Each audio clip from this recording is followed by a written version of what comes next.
Hello everyone, welcome back to more Magic the Gathering Arena. Quick Draft Zendikar Rising is still, at the time of this recording anyway, the set in vogue. I know I have like somewhat of a backlog here, so I have no idea what's actually live. What is this? A large red thing. 3 mana, trample haste, 4/3 with kicker. Oh, interesting. So, if you don't kick it, it like puts itself back in your hand. So you can you can play it on turn 3. And then you can like attack with it. But you would have to then play it again on the next turn if you want to continue getting value out of it. Okay. I mean, it seems like not amazing as a 3-drop, but like not horrible if you have nothing better to do. But as a 5-drop, it comes in as like a 5/4 charge for 5 mana. I don't know, it could be okay. I said charge. Trample haste. Merfolk Falconer. Okay, it's a kicker synergy. Or Spirit of Adventure, which is like blue-white party stuff.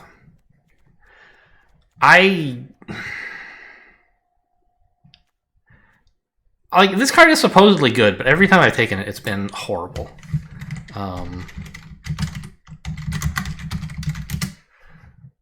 So I suspect it's this red thing is best, but like I guess I wouldn't be surprised if it were either of the other uncommons. What is this guy's name? Shatter Skull Charger. Oh, I spelled it wrong. Yeah, it's ranked 22nd best, which is great. Whereas, like, the Falconer, for example, is 82nd, and something about Adventure? Spoils of Adventure is 68th. So they're all, like, fine, but this is a cut above the rest for sure. Okay. Seems good. And this fits well in black, red, or white, red, I assume. It's a warrior, right? So, hey, paired tactician, huh? That loves warriors. And really nothing else that's very good at all? Yeah. Take the paired tactician. Oh, wait, what is this? Yeah, I mean, we don't really want to be red-blue that badly, and this isn't that great. How good, just out of curiosity, is paired? It's not very good. Ranked 172nd. It fits very well with this card, so I think it's probably still worth taking. Like, Windrider Wizard is a better card, and I bet this is substantially better too, as a first pick. Yeah.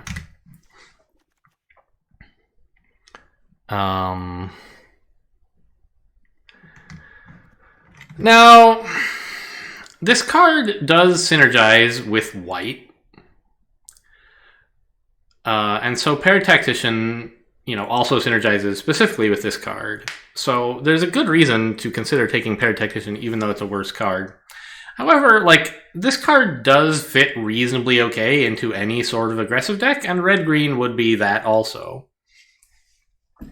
So we could take this as kind of the best card currently on offer.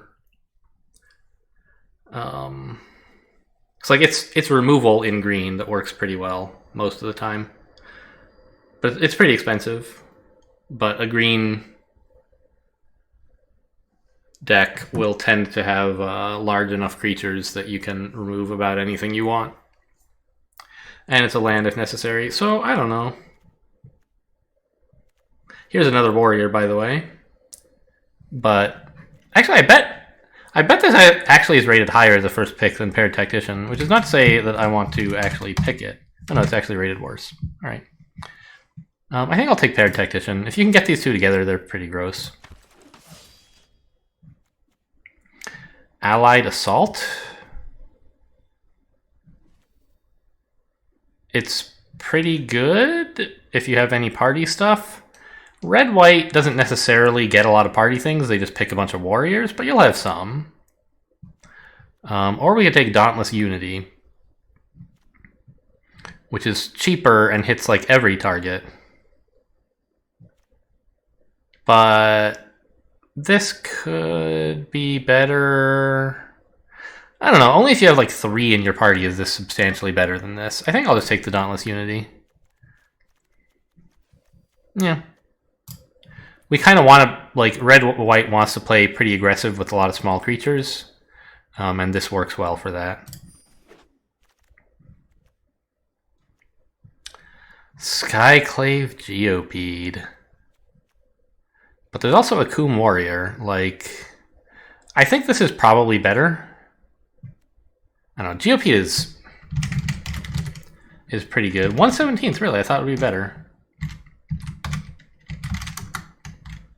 What's his name? Skyclave? Oh, not Skyclave at all. It's a Coom Warrior. Yeah, he's rated pretty highly, up with all the dual face cards, so that makes sense. And I think he fits pretty well in the deck as well. I mean, he's expensive for sure, but it means you can get away with running less lands, which is what you want when you're playing kind of cheap stuff. Well, Resolute Strike. I plan to have a bunch of warriors. That's what red-white likes to do. And you might get some equipment because warriors like equipment. I think the other choice would be Pyroclastic Hellion, but that's pretty heavy.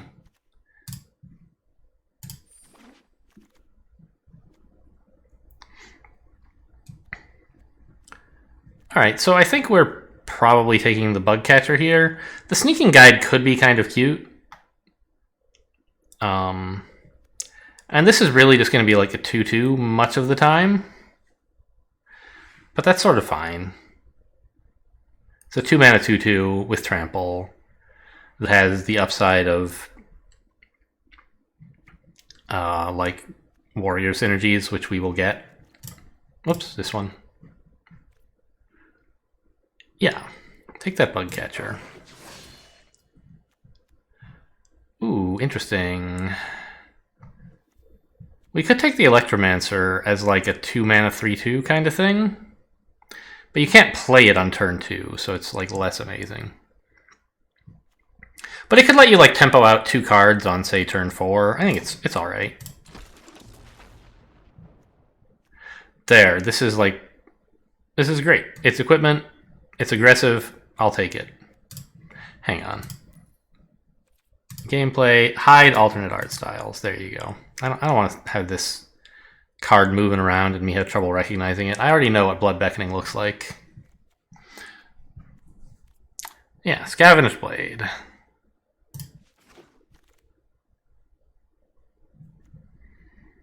A Coom Hellhound, I guess?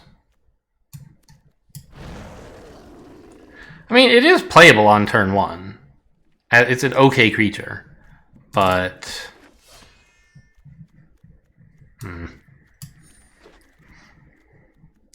But, what am I saying? But we won't have much landfall synergy for it. So it's really just going to be like a 1-mana that's easy to remove that can occasionally get a little damage in. I'm not excited to run it. I don't know. This. Did I take the other Tormenting Voice? I sideboarded it, right? Yeah, so I have 2. Attended Healer is cool, but not for this deck, sadly.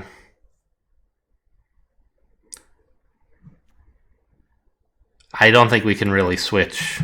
Oh, this is so good. I was like, oh, there's this warrior here that's alright, or maybe a Fissure Wizard, but this card is way better.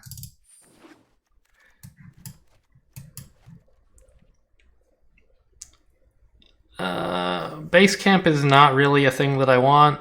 I've talked before, this is about like, well, I mean, we could start splashing other colors if we had base camp, I guess. But since we want to be playing pretty well on curve, we don't really want to make our mana base more fragile.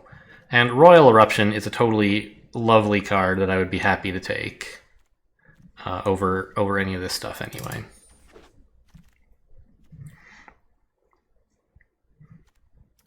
Fissure Wizard, Spitfire, or this 3-mana Tooth... I think I want the Fissure Wizard. I just want lots of filtering to get to small creatures. Kazul's Fury, another flexible land slash reach. Another Bug Catcher. Seems best. More Resolute Strike. Okay. I mean, Smite the Monstrous.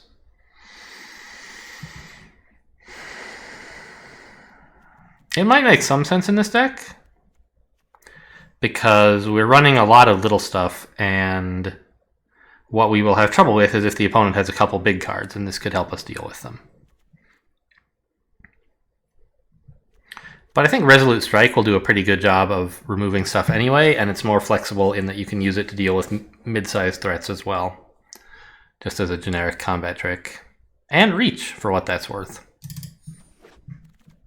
That's a word they use in Magic, right? Like, I've heard it in Hearthstone, and pretty much everything in Hearthstone was borrowed from Magic, more or less. The Rubble Fort, I mean, are we that aggressive? I think I'd rather just take the Jerboa. Obviously, we have like no landfall synergies, but you don't really need one if you just have a card that does something good when you have creatures on board. Take another little creature. I already have spare supplies, right? Yeah. So we'll take Smite the Monstrous in case I decide I want that. And Pressure Point. I mean, it's actually not horrible as a way to sneak in some damage, but I probably will not choose to run it. Likewise, the Spitfire, just kind of heavy and not really what we need.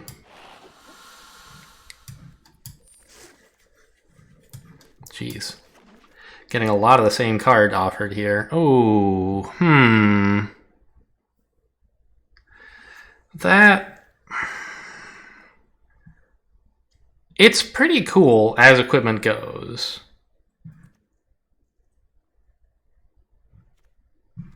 But I would have to run some black.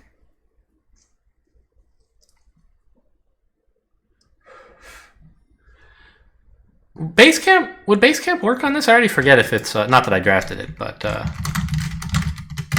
is it just Warriors, Wizards, and Rogues? It's not like equipment as well? Yeah, okay. I'm getting it confused with Jousting Grounds, I think, from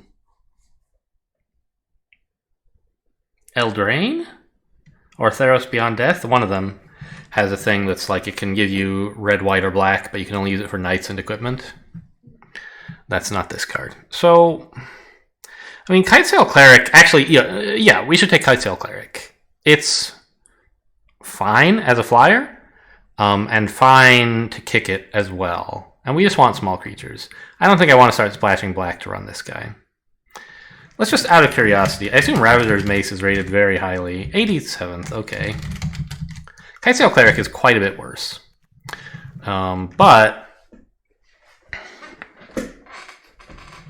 it's a lot easier to fit into our deck, right? We have a ton of cheap red and white stuff. And so I don't really want to run that many lands. The main advantage is, like, it's an equipment, and it gives things menace. It doesn't even really give them that much extra... Sorry, bumped the thing. Extra attack power. It's like just a more expensive Scavengers, whatever, I guess. But it gives them menace as well, so they can kill, like, 2 things. I think it's probably not worth running. We'll just say Kitesail Cleric, and, you know, definitely at least once in my life, my opponent has tapped all my shit with this and then killed me.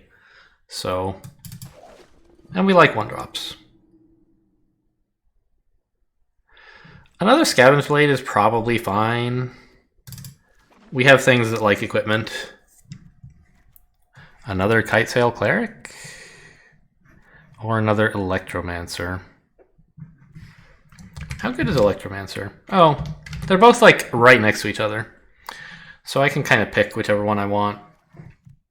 And what I want is more cheap stuff. More 1-drops. Another Ambusher? Or a little draw? This might be a good idea, actually.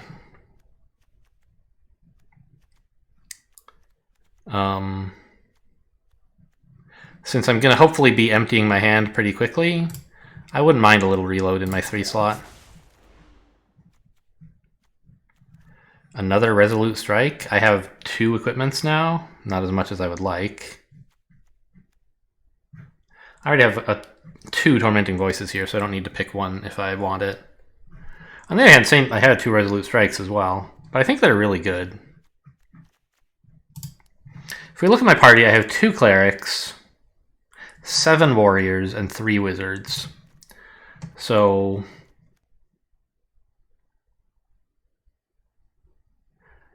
this might often enough be 2. But this is so much cheaper. I don't know, this is a finisher though, that like, I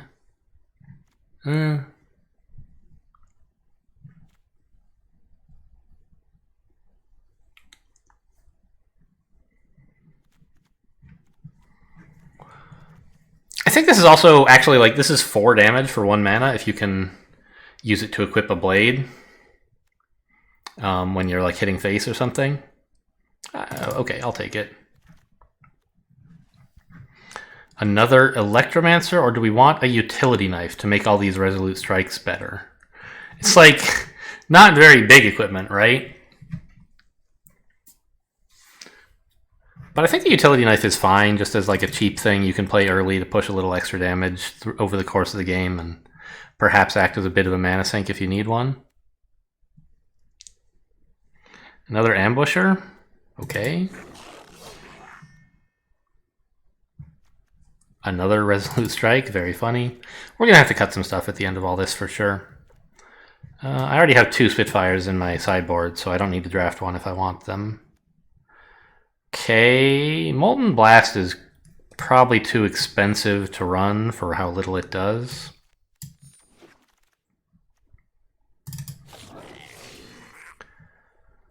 Okay, well, we'll take the Rubble Fort. And now we have to finish off the deck. So first things first, we're cutting some lands. I have one more duel in here somewhere. There it is. So right now we have 20 lands, which is obviously way too many. This is 17, but I think we can definitely run 16. And we want to run more red than white because I have a lot of red 2-drops. So it turns out we don't have to cut things. We actually have to find something to add from the sideboard.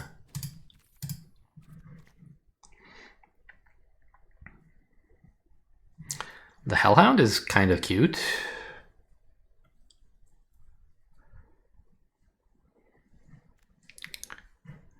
But I'm not running that many lands. So there might be a lot of turns when it's not active. The other thing we could do is take some top end with like Spitfire, or some draw with spare supplies, or some haste. What exactly is the main advantage of giving creatures haste? Obviously, it's that you can attack with them more quickly. And so you, like, if you have more creatures than your opponent does, like let's say their board is empty, you can attack with a creature the turn that you play it. So you're in a sense like 1 turn ahead of them tempo-wise. But you had to spend a whole turn, both like your card draw and your mana, on this Rubble Fort to get it down. And sort of seems like you would be better just like playing more creatures that make attacks, rather than taking a turn off to play this Rubble Fort. So I don't really see why I would draft that.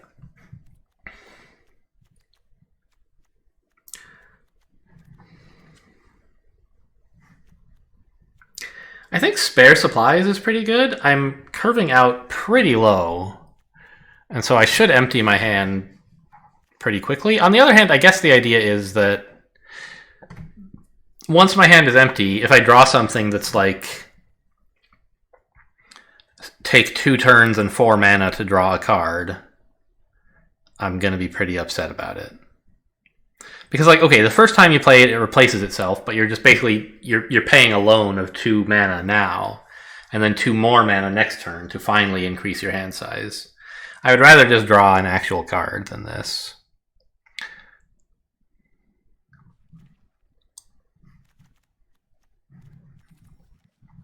So we could take the Spitfire, we could take Smite the Monstrous, we could take Pressure Point.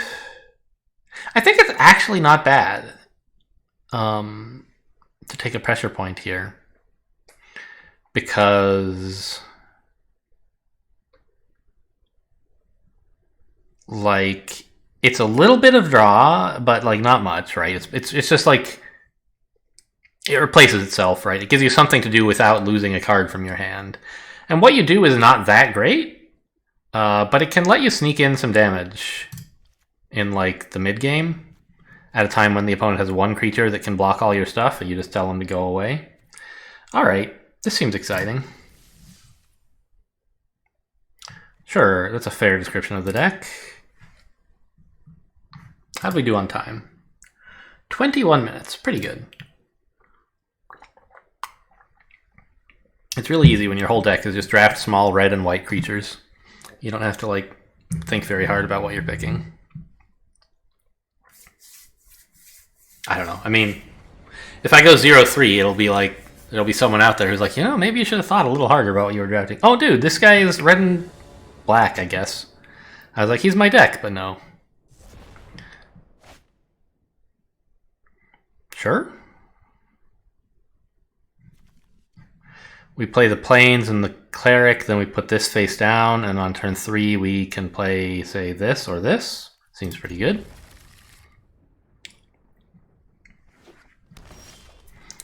Green.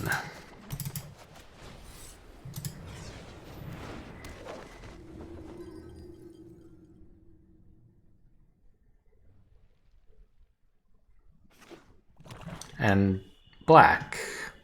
God, this art is horrible. It's so hard to see. Wait, didn't I did edit this outside of the match. Why is it? I don't know. This is a 2/2. So now I have like a reason to not play this face down yet, perhaps.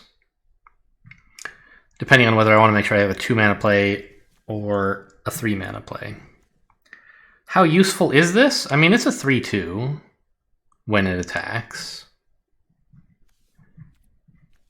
And I don't really need to play this or this just yet. So I think I'll go with the 2-mana play. And also because I might actually draw another land and actually be able to play 1, 2, 3.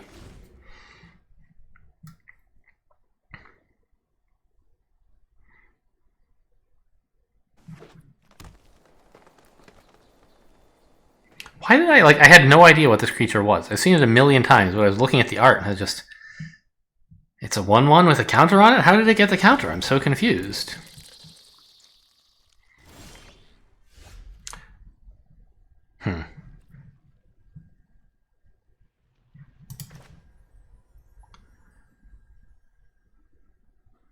Well, I mean, we did not indeed succeed in drawing a land, which is too bad. Ardent Electromancer is going to be insane when we get to play it, though. I think now we just use this to sneak in 3 damage, right? Or to keep this alive for another turn, which is like sneaking in 3 damage. Oh, I should have played this first, and then... Oh, but I don't want to play another red right now. Yeah, that's fine.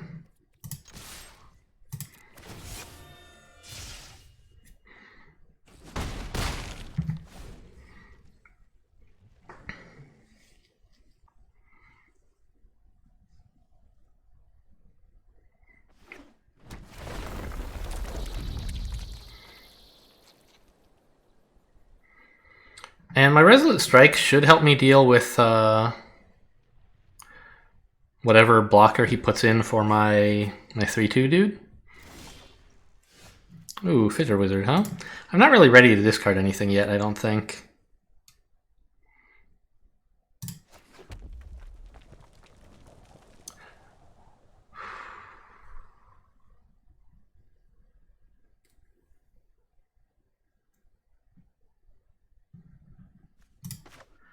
But I think we play the Electromancer and then play the 4/3 haste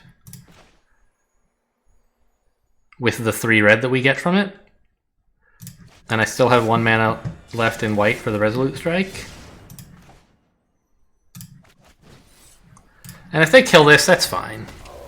Means they're not killing other stuff, right?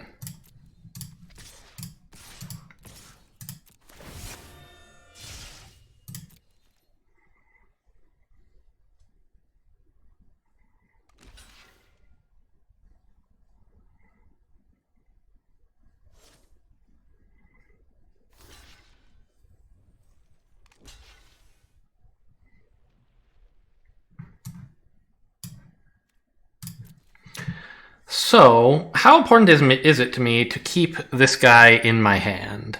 It seems pretty good, right? Let's make it... I mean, we also get 2 extra face damage out of that as well. So we'll make it a 6/5.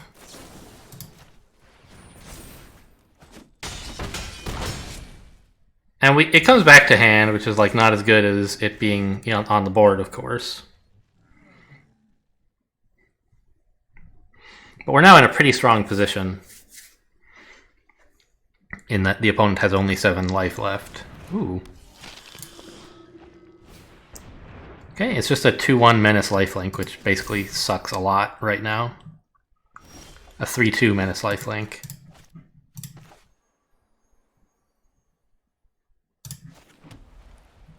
And I can just play this guy again? I think that's as good as anything else I'm going to do. Just play him for 5. Swing with everything again.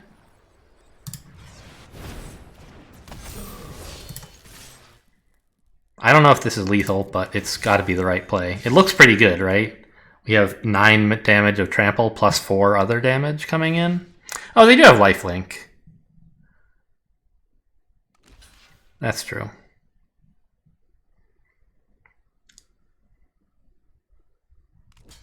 I think they're not dead. But it is pretty sad, obviously.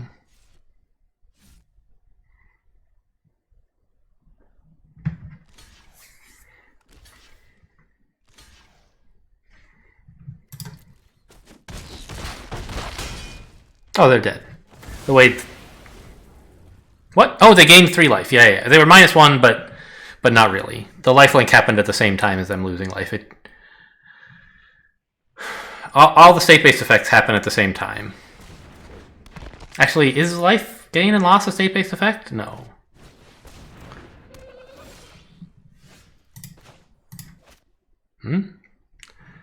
I mean, they're dead, right? I think so, but I'll play this just in case.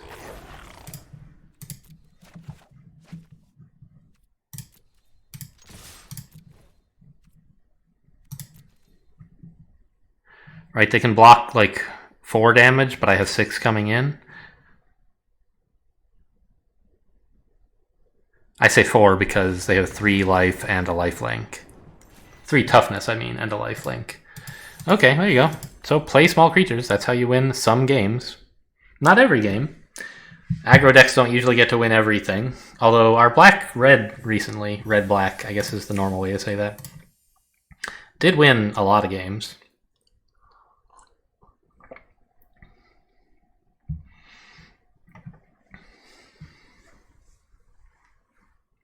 But usually, you know, if you just run aggro, you'll run over some people who didn't curve out correctly and you did, and you get those free wins. And there'll be some aggro games where you're like 50-50, and there'll be maybe like a couple control games where they just get this absolutely sick draw and there was nothing you could have done, dude. I wish I had more land, but, you know, we don't have the luxury of waiting around for that in a deck like... I almost hit next turn. Wow. Without even playing a land. That would be a pretty bad play, I venture to say. I think we play a creature that is good at attacking, and if we haven't drawn a land by next turn, we play the Fissure Wizard and dump like Utility Knife or something to go fishing. That is a land, eventually. Okay. I can live with that. So I'll play this face down and play the ambusher.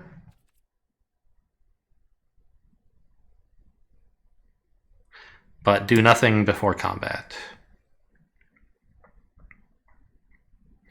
Just so, like, I don't know.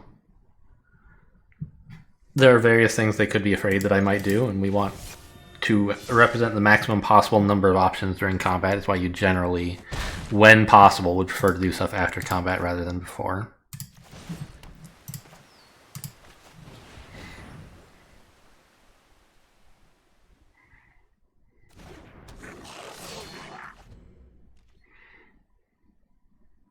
And, like, now I can just play this guy every turn for a while, maybe.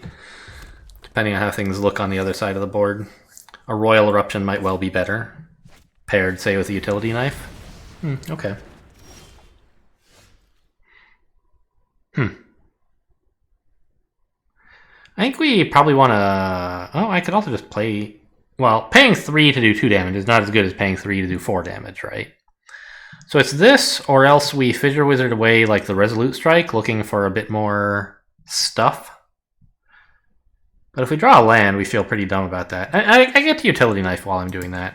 And also the Fissure Wizard increases damage from this guy, so I guess it's... Oh, no, it doesn't. They killed the party one. Okay. Oh, Kitesail Cleric is better than Utility Knife. It does damage this turn just as well as Utility Knife does. But it's like a creature. God, I keep forgetting. This is not the one that gets party bonuses. That's why I said this does damage this turn. Even after just saying it like 30 seconds earlier. A 1/1. And a 2/2. We're against another red-white deck. How exciting.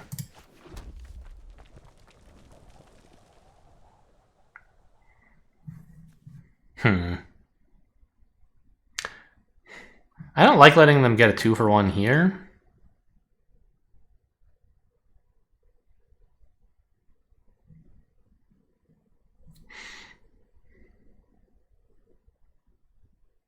Ah! I can put the Utility Knife on to prevent that.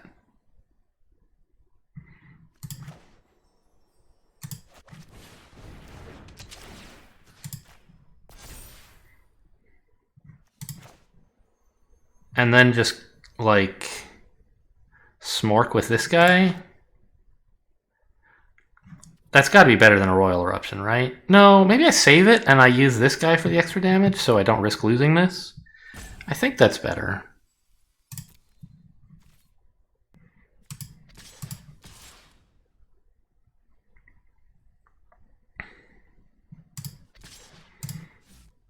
I feel pretty dumb now. I'm not sure what the plan for this combat was. They can block here and kill my 1/1, and then this guy looks kind of stupid for not attacking. But if I attack with him, they block here. So I could Royal Eruption this, but I don't really want to.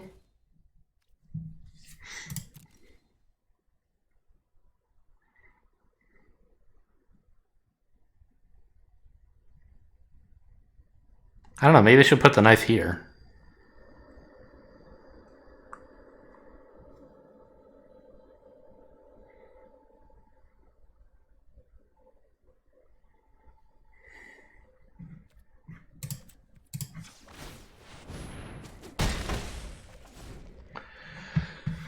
Oh, there was something like completely unrelated to this particular draft one that I was reminded of a minute ago, or, well, a couple hours ago, earlier today. Which is like the upkeep phase. What is it exactly that happens during your upkeep and draw step, right? Like you draw, but like what do you do during upkeep? And I suddenly remembered while I was thinking this, oh yeah, it used to be they printed creatures with like an upkeep cost on them as like a mana cost, upkeep blue or something. And you had to pay the upkeep of all such creatures during your upkeep phase, or else they were died? Returned to your hand? I assume died, I don't remember. And I wanted to look up the rules for that, but I never got around to it. I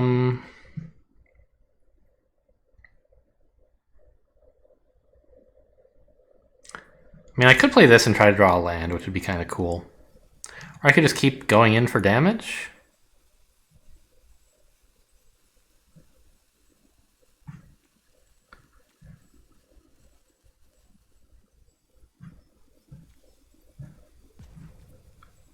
Well, let's make the same attack again.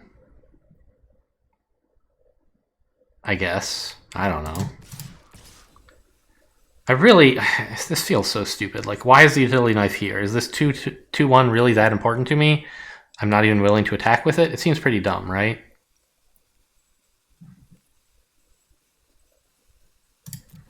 I don't know. But I don't want to pay to move it. Like, I put it there earlier when it was like a bad idea, and now I'm stuck with it.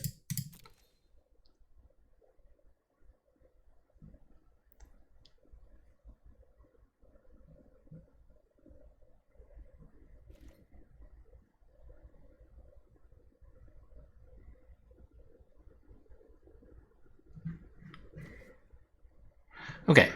I could just pay this again to get in for 4 more damage, but I want to play a creature.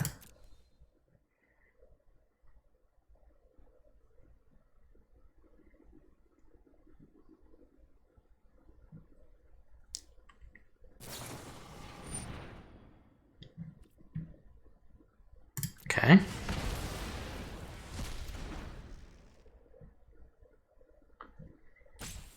I don't see any reason to have that change my plan.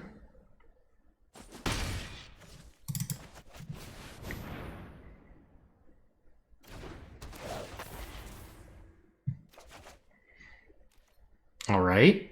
Jerboa is kind of cool if I draw a land. Although if I draw a land, I might want to play this guy instead. I don't know. Playing the Jerboa and then Royal Erupting something seems pretty fun too. That's a little scary.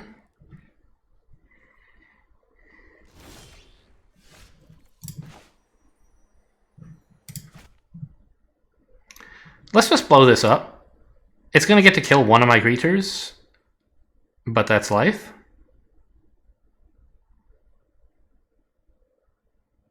Ah, well, if I play the Jerboa and then blow it up, this would have 4 life, not 3. 4 toughness.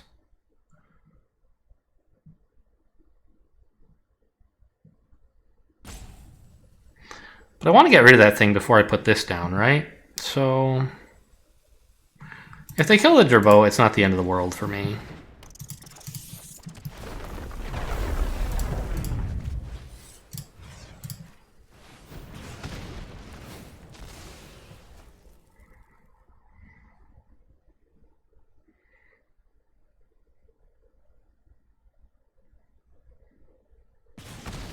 Okay, cool.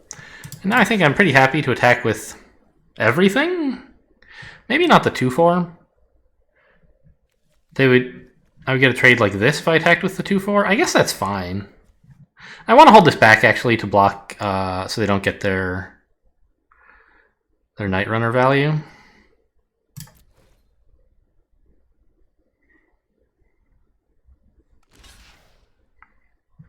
Okay. Trading my 3/3 for their 2/3, which is not great, but it means I get in some damage.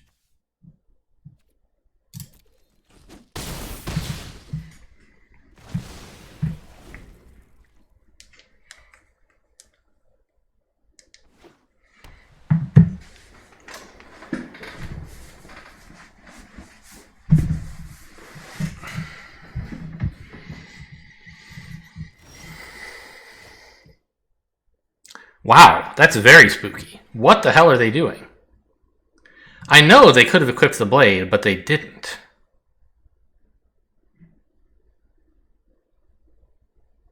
What are they saving 6 mana for?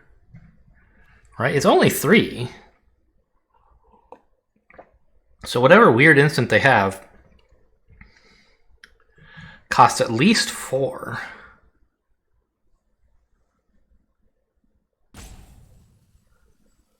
Huh.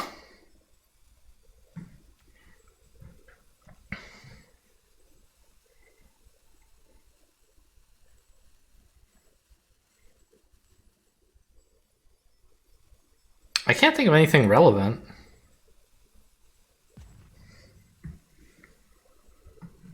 I don't want... Yeah, I want to play this. If they can kill it, whatever. At least I got in with some trample. This might even be like lethal, I don't know.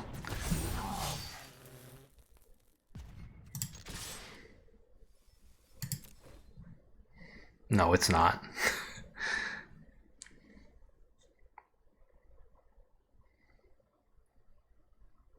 Resolute Strike, I guess, is what they're saving. Synchronized Spellcraft. Okay.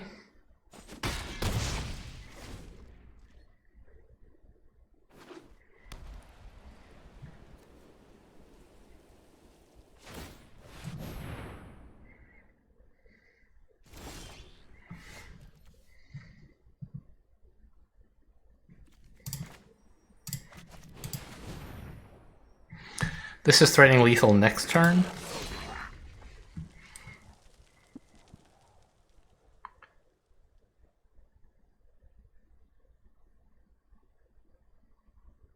Wait a minute. If I just attacked with both of these now, like before playing this, I was kind of also threatening lethal in a way.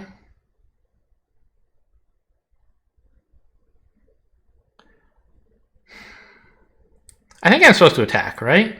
I'm just supposed to have not played this yet so that I have more options. Yeah.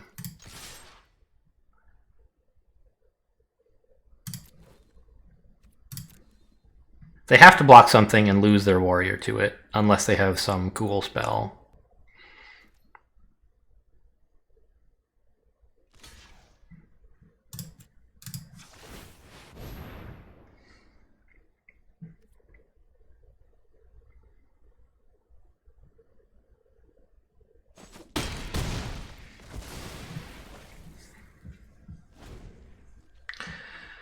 And I'm still threatening, like, several damage this turn, unless they play 2 creatures. Which you'd think they would have already played them by now if they had that, right? They had enough mana and they had cards.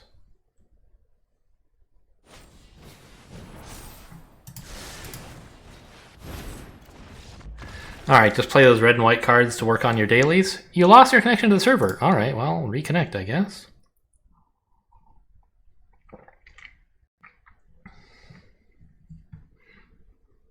Gotta load that card database. Can't play Magic without a card database. Are we at 2 wins or 3? I think it's 3, right?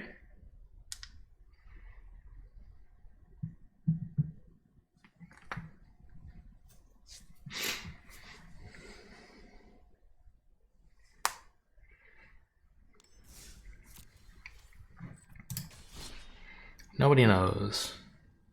Oh wait, I have new dailies, right? I should like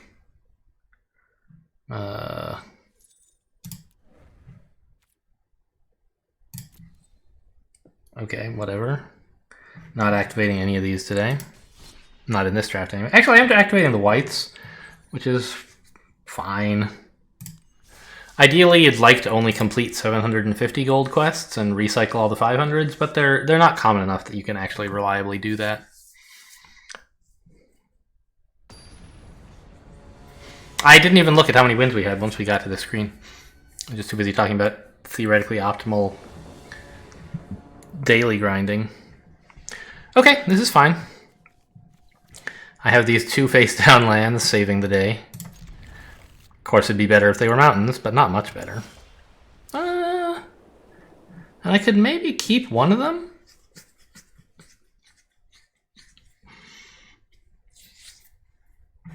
And I guess the one I would keep would be this. I mean, I don't know. Being able to play it on turn 6 is just so far away. But like, when am I going to play this, right? Not till after turn 6, I imagine. Because it's mostly like a finish the game card. Probably I play both of them face down. The question is just like, well, suppose you didn't play one face down. Which would it be? That's the one you should keep in hand.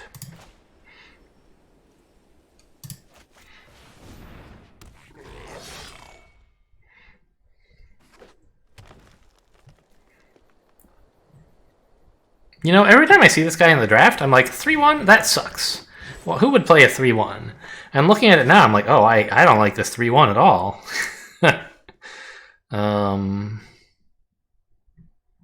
Alright. No blocks. It's a lot of mana we have now.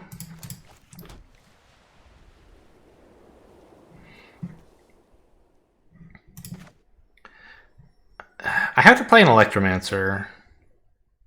Not that I'm sad to do it, but it means that I don't know. I guess I could have attacked with this guy. Then it would be a 2/2. Then I'd have Resolute Strike, but I want a 3/2 out on the board.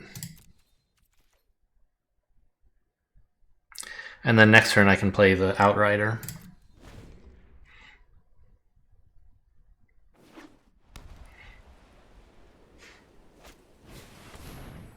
Okay, opponent's taking a break. That's nice. I don't know if I want them to attack with their 3/1 or not. I think I won't block, which means I would prefer them not to attack. Oh, okay. Well, now that they have that, I might appreciate it if they attacked. This is actually good.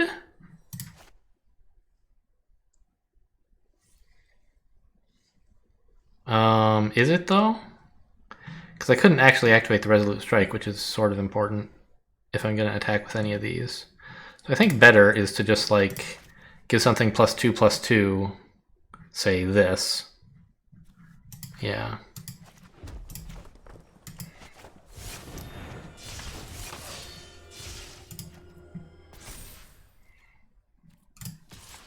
And now it's like a 5/4, which kills both of their creatures if they block. So they won't.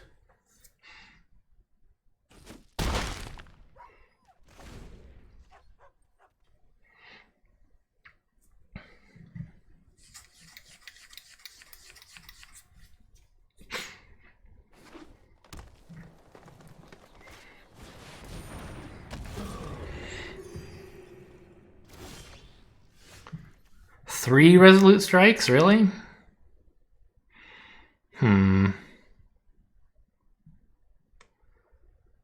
Well,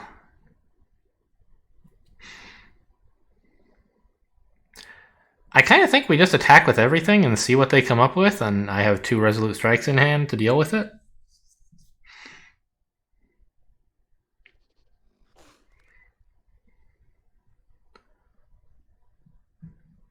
Seems good. Maybe not the 3/2, because it's a little bit harder to do anything good with, I think.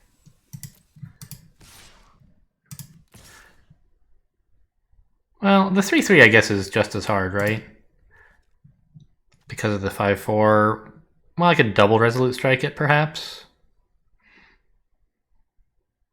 The 3/2 you can do just the same thing with. So actually, yeah, let's see what you got.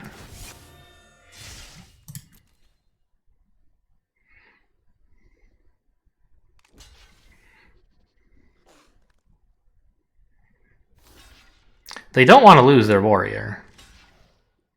So this is something they're doing grudgingly.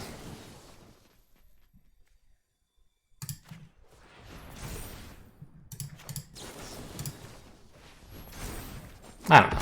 Was it really such great value to spend 2 cards keeping this alive?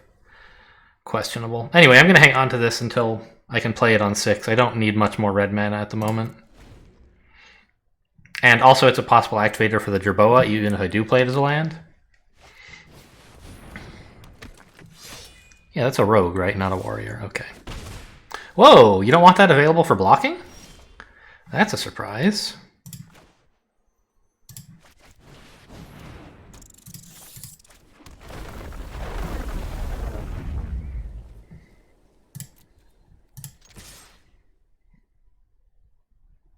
This is just a 3/3, but I can Resolute Strike it if necessary.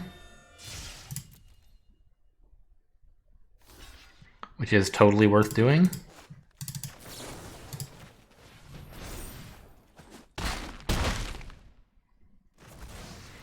The extra damage gets to go face anyway, so... Alright, don't care at all about that Ox. Well, I don't care about tapping me. I do care about 4/4s that my opponents get to play.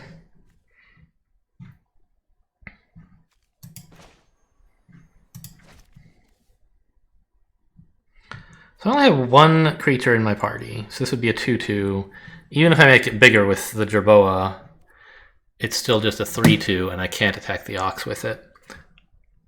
But I think it is maybe worth playing this Just to let me attack with my 3/3?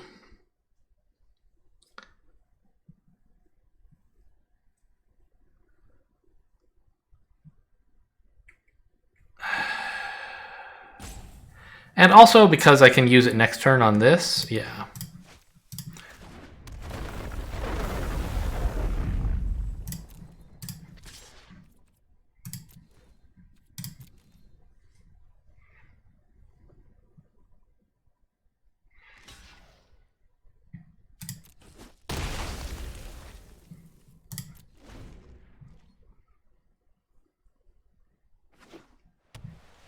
We still just have one creature in the party. I know it's got a 1 right there, but I'm like not used to looking at it. Okay, no sense hanging on to this. Do I run Fissure Wizard? I think I have one, right? I could conceivably like use that, but giving my creatures +1/+1 is better than that distant possibility. More important than it, I should say.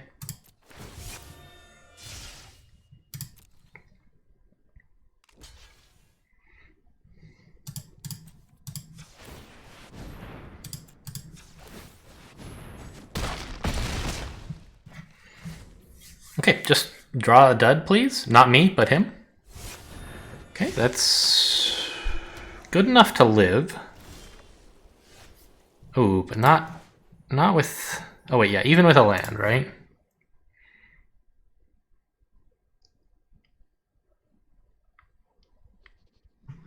I can make this a 5/3 without playing the land. You can block like this. So playing this just does 1 damage, right? And I can get at least as good a deal out of it next turn. Number of lands I have is 7. This guy's going to die anyway, so it's not like having more mana for him is important. I can't think of any reason to play this land.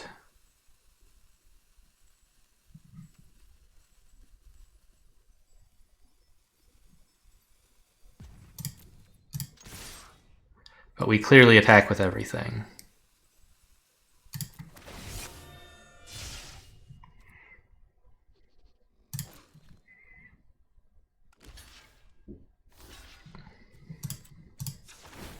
I guess if they had like a +1/+1 buff for this, I would be sad I hadn't played the land, but how likely is that, right?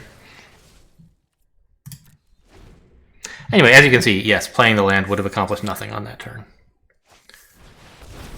Oh, that doesn't do anything. Oh, you kicked it. It gets to put counters on. Sadly, it's still not enough to counteract my deadly owning 2 creatures ability. So you can see if I hadn't drawn a Plains here, Plains is what was lethal, and if I hadn't drawn a land here, I'd be really, really glad that I hadn't played the land last turn. It was for something like this, right? Well, no. Because playing the land last turn would have also done 1 extra damage. So it comes out the same. But I think it was better to not play it. Because I didn't need the 1 extra damage. 1+2 is the same as 2+1, and I don't need 2+2. So I hung on to the land in case I needed it for some other reason. Oh, we're at 3 wins now, right? Since we were just talking about having no idea how many wins I have. Yeah, only 3. I kind of thought we were at like 5 already. It's been, I don't know, a long feeling draft, even though we're under an hour. Oh my god, I thought I was playing against Australia here. Like the whole continent is up in arms against me. I'll try to, I mean, I'm obviously keeping this. I'll try to play neither of these face down. Or maybe play them face down once I have the Jerboa. Because I want to get the 1/2 thing going. Okay, aggro mirror, and I'm player 2. Disaster.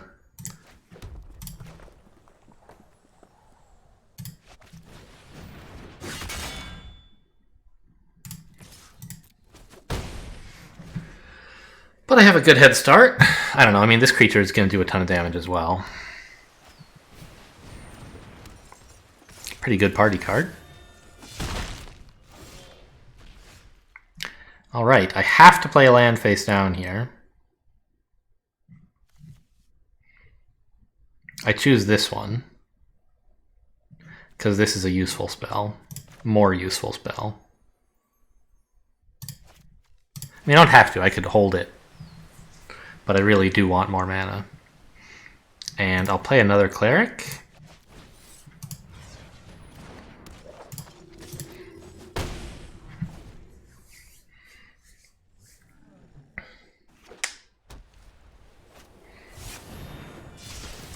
Oh, I'm gonna lose this game. Opponent has a way better aggressive deck than I do.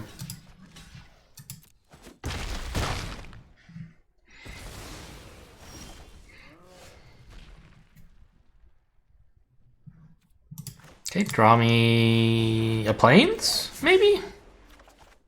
No. I'm still hanging on to this. It's too good to pass up.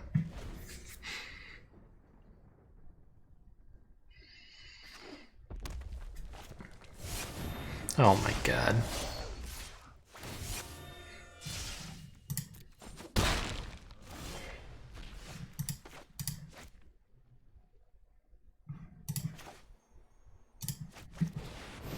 I don't know why I'm doing this.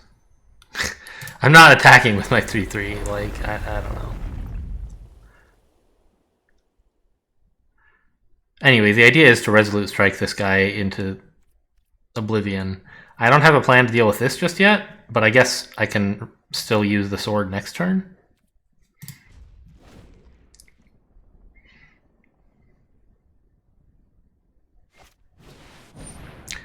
Oh, actually, you can't get protection from colorless, sadly. And this is colorless.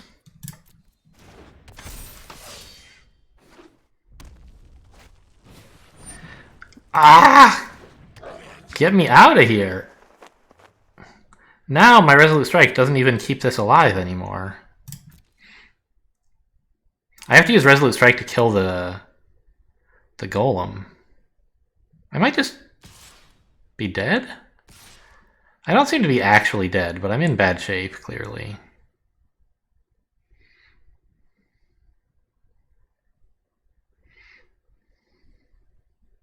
Like, I will lose.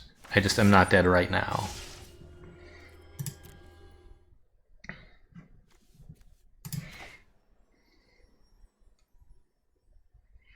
I guess I could trade the Jerboa for the 5/3. But I don't want to take this 8 damage, right? So I think I have to do this. It's not a warrior. It looked like a warrior. Okay, I mean, I don't know. I was dead anyway. That was a much more aggressive start than I had.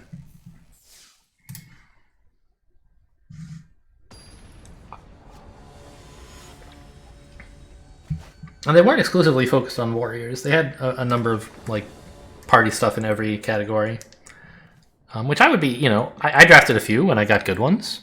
I have some clerics. I have some wizards. I never took any rogues. I don't know if I should have. I don't think I was ever offered any Seagate Colossuses either. Okay, now that I have a third land, I feel much more comfortable about not playing this face down immediately.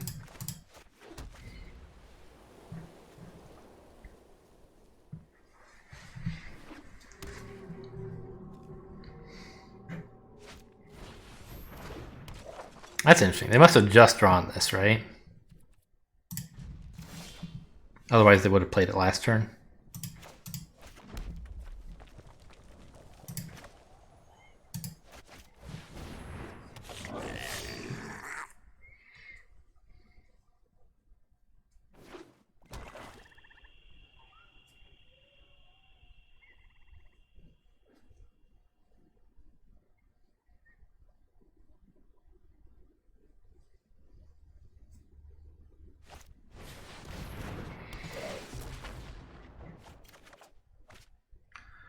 Okay, well, I just drew mine. We could return the favor if that seems like the best idea at the time, or at the moment. Don't know if it will.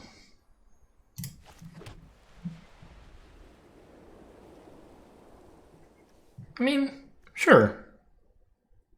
Right? I don't really want to attack with this yet.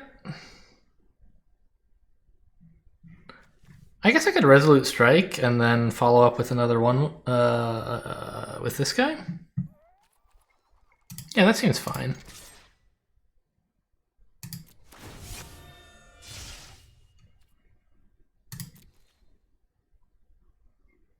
Yeah. They're not going to make me actually do it. They believe me that I have a combat trick, so I can play this instead.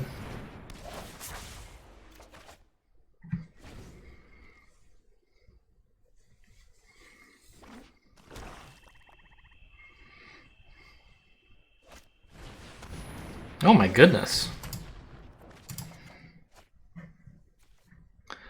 This is a lot of draw. I wish I had some more lands to play. Just so I can, like, use the cards in my hand. Do I want to trade my 3/3 for their 3/3? Not really. Once I have more mana, I'll have better options to do those kinds of trades. For example, even just Utility Knife would be something I could do with this amount of mana. Alright, there's another Plains. I'm at 9 cards, so I do have to play at least 2. I think the Utility Knife and this guy is enough. But I'll keep some mana open during combat, so I can Resolute Strike as necessary. Actually, do I want to attack with this, or would it be better to hold it back to block their 3/3? Who's exactly the aggressive player here? I mean, I'm getting in like 7 damage if I attack.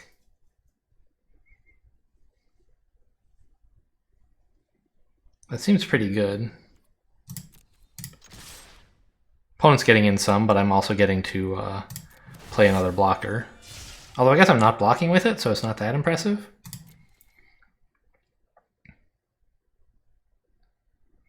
Oh, I can't Resolute Strike and play this guy.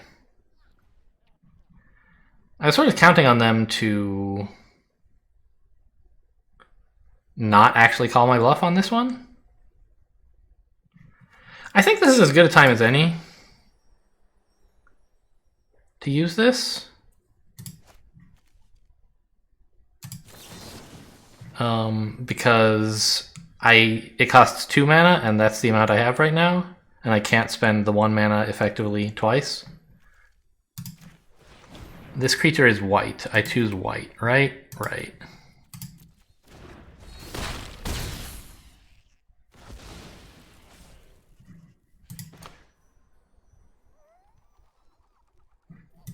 I didn't play a land this turn? I guess not. Well, should probably play this then, right? Since I have still a fair number of cards I need to get through, I want to have more land available next turn.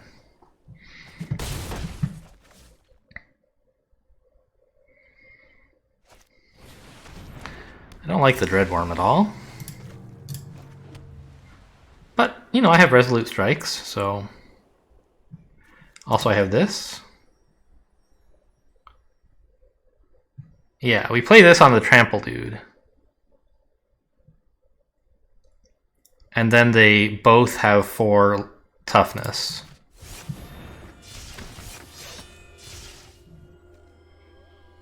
And then a Resolute Strike is enough to survive the Dreadworm.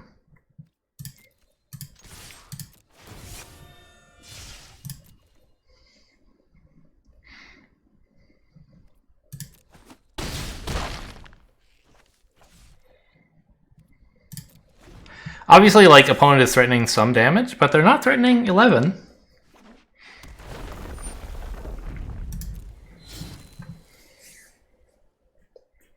Not on board, anyway. Okay. But I can still block whatever creature you put that on. Obviously, it'll kill the hell out of my creature.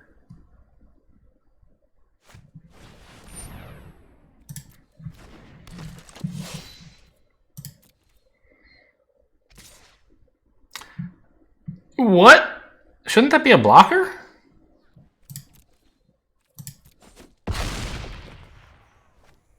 I'm not sure, actually. Maybe not. Maybe they were right.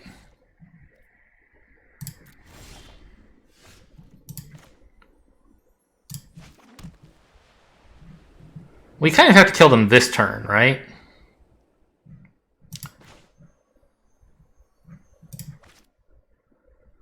And I think the secret to doing that is in the trample, right? How much toughness do they have to block with?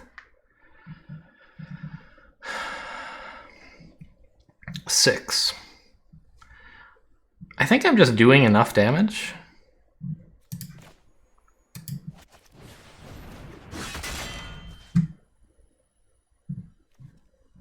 I want to put this here. I can always move it with Resolute Strike because this guy is a warrior. I want to put it here so this threatens lethal all on its own. They have to block it. Yeah.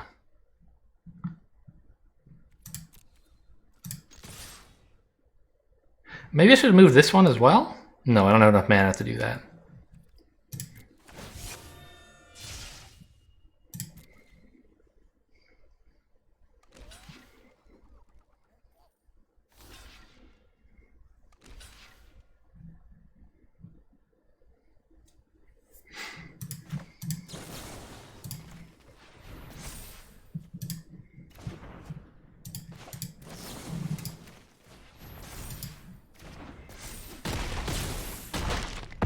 Got him. Surprise! It's 10 trample damage. Oh man. I'm glad Resolute Strike worked out at least once. I mean, it's totally fine as just like +2/+2. We've used it successfully in that mode a couple times. But the fact that we put 3 of them in the deck, they really have to do something amazing once. And there, they just like won the game, so I'll take it.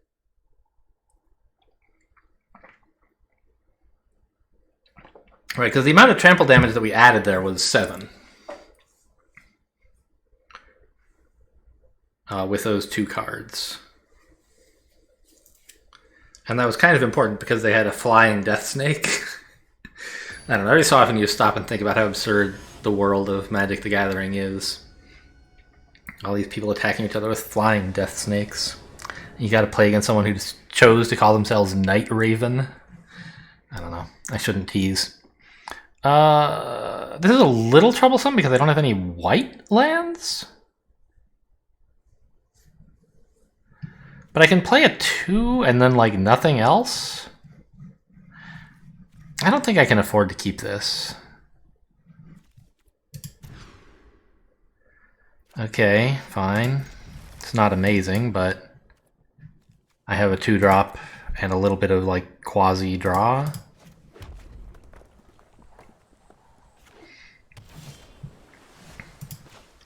Okay. And the Electromancer is a good pickup.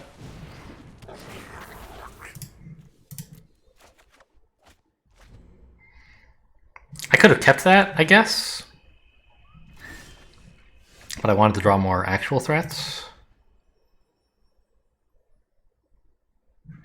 I should play a Plains, right? I might want to like play a second Plains next turn and then play 2. It really doesn't matter. Let's just not let them know what colors I am, just in case they care. Blue-black.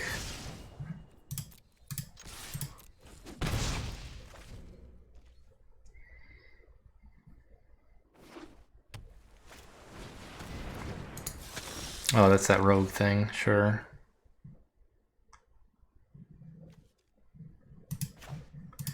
Oh, that's why I needed to play the plane, so I could play this and then the mountain. I see. Whoops. Shit.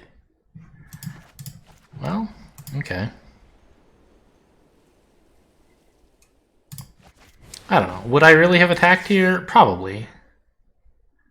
I would attack with the 4/3 into the 1/4 Death Touch.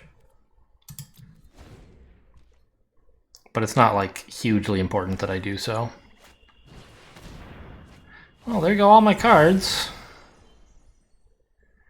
I don't like how this game is going. I'm 5 cards down.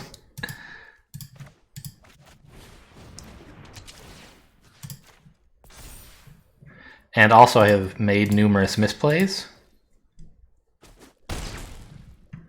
One, I guess. Probably just one.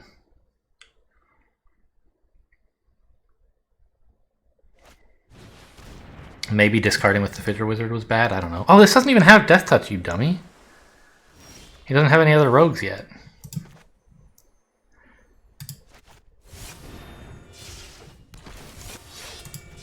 He could flash one in at any time, though, so you kind of have to assume.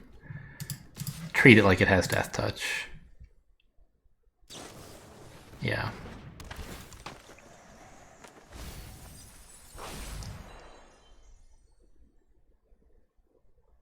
Wait, what? Oh, it has less power because he hit it with the rogue, guys. I was confused about where the power went. Okay. And that was what enabled him to trade with it as well. Yes. Okay, that was pretty good for my opponent and not for me.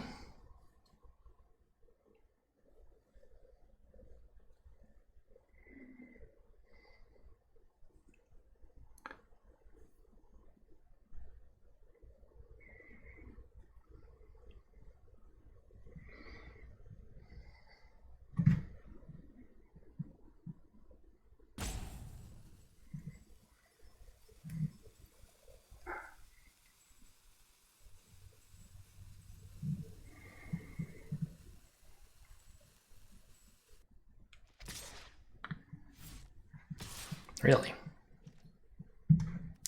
Would have thought you'd want to keep that as a blocker. Maybe they have some card in hand that needs me to have milled 8 cards, and now they've reached that goal.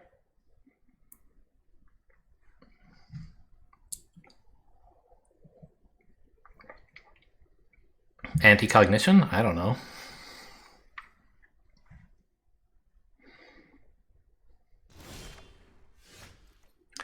I believe on this turn I was going to say, my plan was to not play a land if I drew it, because it wasn't going to help me get past this guy. But actually now it just like gets in some damage, so why not?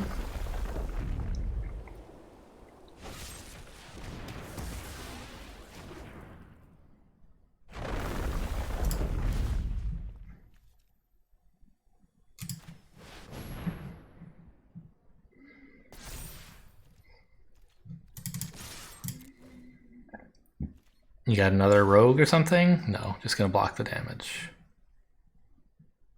They're thinking about something. But they've already declared blockers. What would they play at this point? Just another duelist? To stop the 2 damage? No.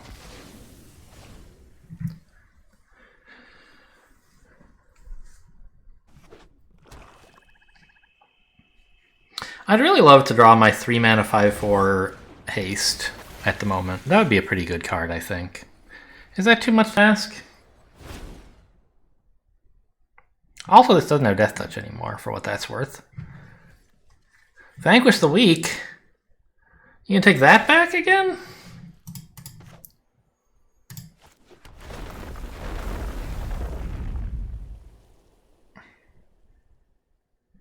I think I'm just attacking with this. There's not much point attacking with a Jerboa. They just block it on this guy at no cost.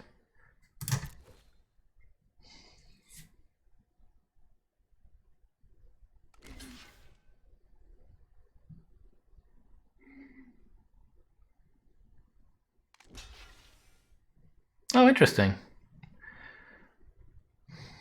Sure, I'll kill the 1/4.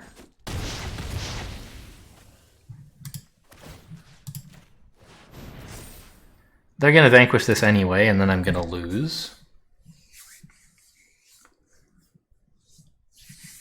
But, I mean, I have some cards in my deck that kind of sometimes do things. Mostly I'm thinking of the 5/4 Charger.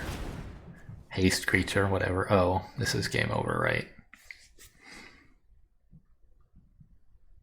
I don't know, maybe some of my like trample dudes might? No, I don't have enough party stuff for that to be any good. They're actually not vanquishing this at the moment, which I guess seems reasonable. Anyway, we have nothing much to do but attack, and they know it. So at least the Resolute Strike will get some value. Perhaps. Are they going to double block, maybe? To kill it for free? Oh, it gets Death Touch. That's nice. Alright, I guess I'm out of here then. See ya. Yeah, I mean, 6-card hand, and then I don't really remember what went wrong. I didn't draw anything very large, or even medium size. It was all just small dudes. I got 1 Electromancer, but didn't have the cards to actually use his tempo for anything, so just a 3-mana 3/2, which is not great, but not horrible. It's bad. Okay, I have a 2-drop. I have some removal / combat tricks to keep him alive. Sure.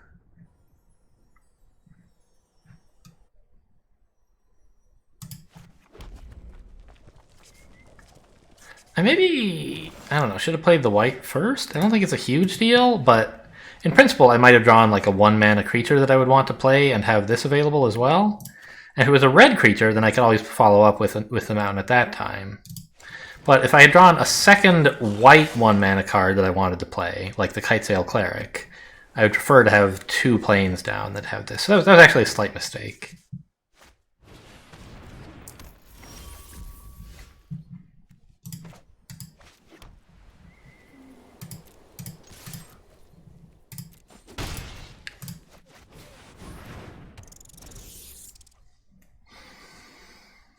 This guy's obviously a nice thing to see, although we don't yet have the mana to play him. And they just used their premium removal on a 1/2 that doesn't do anything. Because my deck is bad.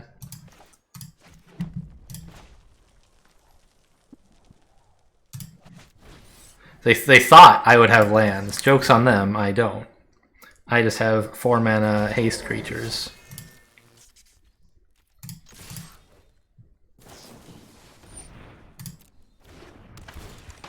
Just gonna lower the damage a bit, I guess. But not actually block, seems reasonable to me.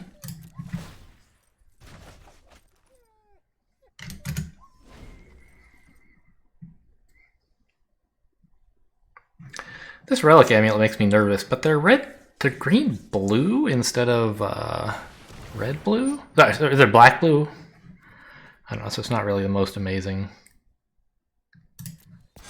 Okay, I think both of these Resolute Strikes are my 2 worst cards, so I'll get rid of them both. Royal Eruption and this guy are both better.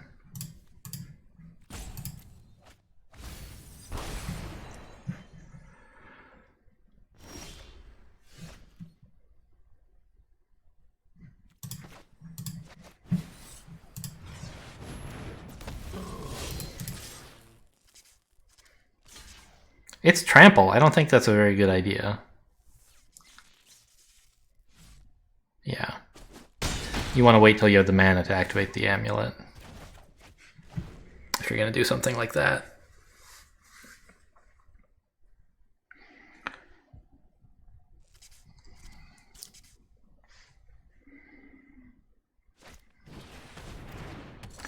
Wow.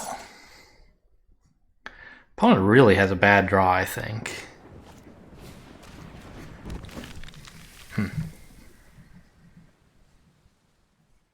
I'd really like to draw a land here because I could. Oh no, they're attacking. Wow, what a highly questionable play. Well, land's still good because I get to play this guy with a kicker now. But I was going to use it to like tap the guy or kill him and then play my creature again. But this is fine.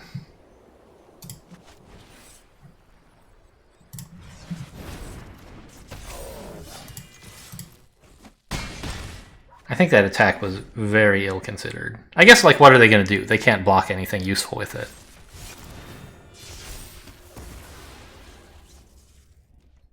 Anyway, Royal Eruption is lethal and they're tapped out, so...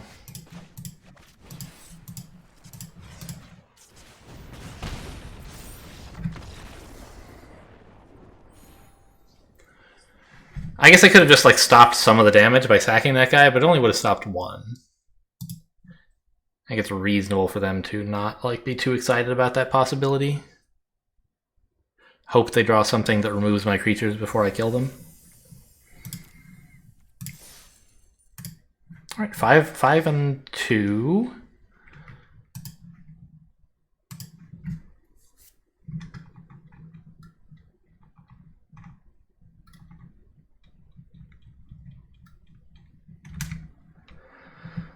Wouldn't mind getting to 6 again. 5 already is like okay, but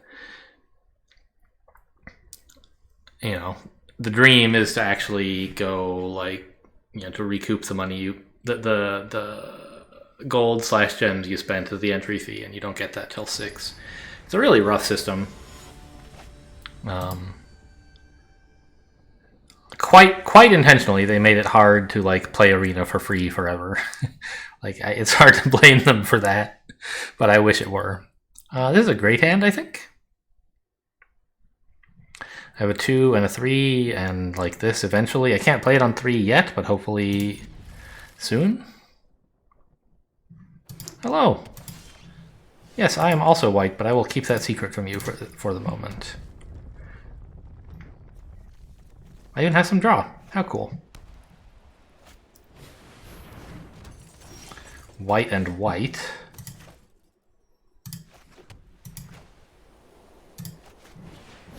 You know, this is like not really doing anything for me right now.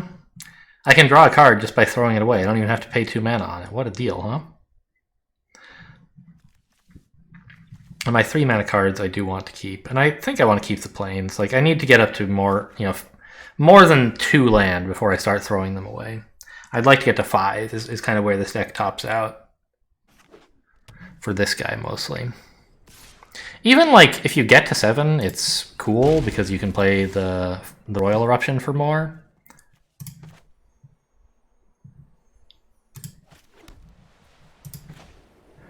But that's not something you, like, want to aim towards.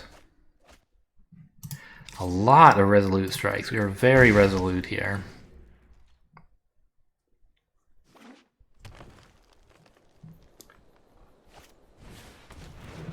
This is another wizard, isn't it? Yeah. They have a party size of 3 already, but they don't seem to care that much.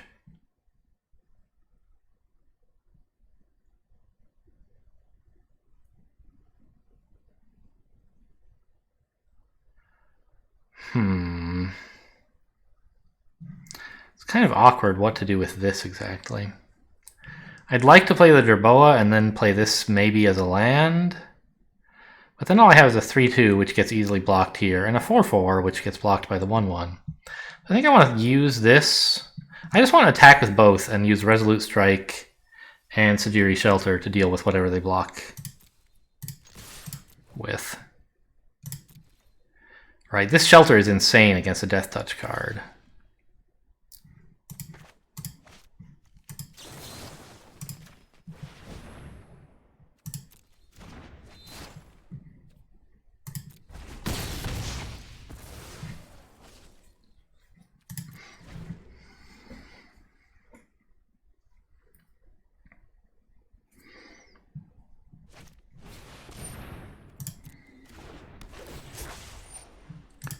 So until I draw some lands, the kind of basic theme of this deck is going to be just attacking with white mana open so that I can play Resolute Strikes.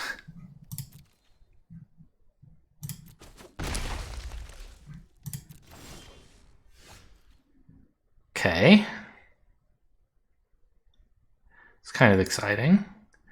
I could put that on the 3/3, make it a 5/3, and still have Resolute Strike to block. But they could actually double block. I'd only do 4. So it would work. Is there anything else that would be better? Not really. The thing is, playing this on the 3/3 doesn't even do anything because I need Resolute Strike to stay alive anyway, and they're probably going to block. So I think I just attack before doing anything and then decide what to do. And I can attack with both because they don't really want to block. And my 2/1 with either of their creatures.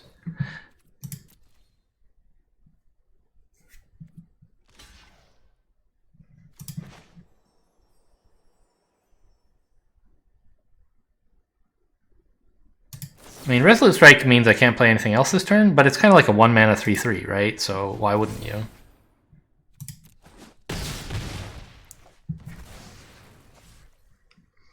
Oh, I do get to play this. Do I want to do that? Sure. It's only a tiny bit more expensive to equip once it's already been played. And this way I get to do it for free once. Oh man, really?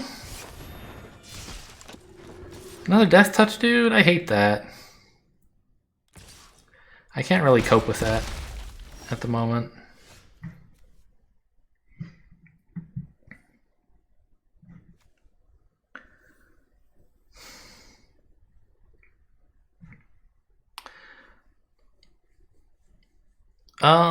I guess we just play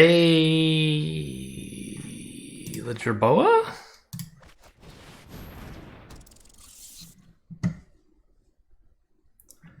No attacks?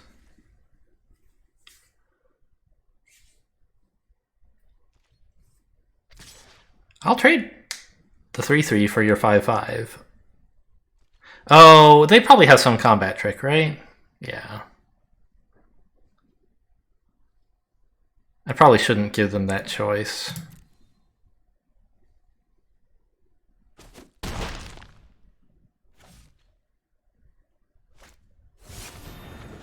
Yikes.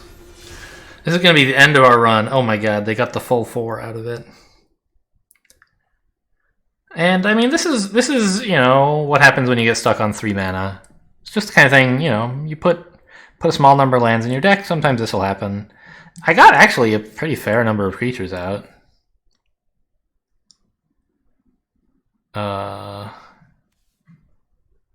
opponent just was able to outscale me here. I don't see how I'm ever going to win, right?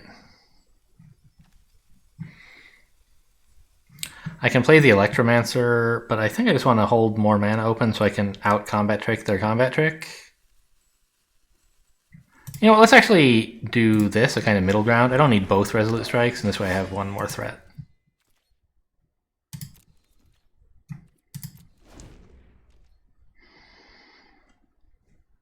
The Jerboa really sucked in this deck. It was bad almost every time. I probably shouldn't have played it. It's a 3-mana 1/2. That can sometimes do some pretty cool stuff, but usually doesn't. I don't know. I'm supposed to have a large number of creatures, right? Oh! I thought it said every creature, and that was insane. This is still good. But they're gonna win, like, even if they draw absolutely nothing for the rest of the game.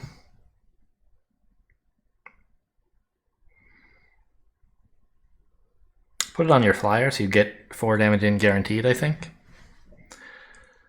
Yeah. It's not like I'm gonna have any life gain.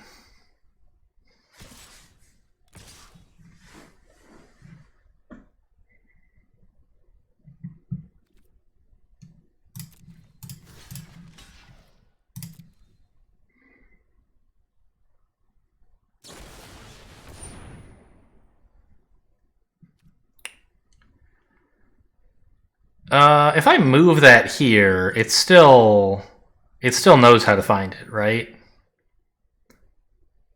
It's only if it changes zones that you lose the ability to target. I'm gonna do a little experiment here, just like I'm dead anyway.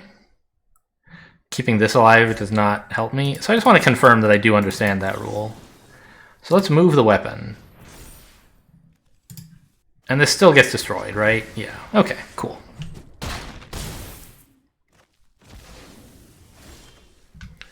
Yep, super dead. I could have played my Charger, though. My haste creature. I feel like Hearthstone got the term for that right. A Charger is a way better word. A haste creature is just like a mouthful.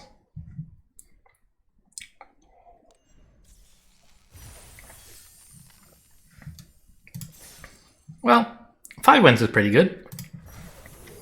Hope you guys found this video pretty good. Thanks for watching, and I'll see you next time.